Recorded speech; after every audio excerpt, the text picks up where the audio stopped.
১৩ April ঢাকায় আসছে New Zealand. Dhaka ও চট্টগ্রামের ২ ভেন্যুতে হতে যাওয়া ম্যাচগুলোর টিকিট কেনা যাবে আজ থেকে। টিকিটের দাম সর্বনিম্ন ২০০ থেকে সর্বোচ্চ ২৫০০ টাকা পর্যন্ত।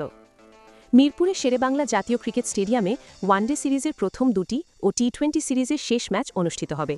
এই ম্যাচগুলোর জন্য গ্র্যান্ড স্ট্যান্ডের টিকিটের দাম ধরা হয়েছে ২৫০০ টাকা। ১৫০০ টাকায় ইন্টারন্যাশনাল গ্যালারি ও ৬০০ টাকায় পাওয়া যাবে ক্লাব হাউসের টিকিট। সর্বনিম্ন ২০০ টাকায় পাওয়া যাবে ইস্টার্ন গ্যালারির টিকিট। ওয়ানডে সিরিজের শেষ ম্যাচ ও টি-20 সিরিজের প্রথম দুটি ম্যাচ হবে চট্টগ্রামের বীরশ্রেষ্ঠ মতিউর রহমান স্টেডিয়ামে। এই ম্যাচগুলো গ্র্যান্ড স্ট্যান্ড ও রুফটপ গ্যালারিতে বসে দেখতে খরচ করতে হবে ২৫০০ টাকা। শহীদ শ্রাবণ স্ট্যান্ড ও শহীদ আবু সাইদ স্ট্যান্ডে খেলা দেখতে লাগবে ৬০০ টাকা। ওয়েস্টার্ন গ্যালারির টিকিট ৩০০ টাকা এবং ইস্টার্ন গ্যালারির টিকিট ২০০ টাকা নির্ধারণ করা হয়েছে।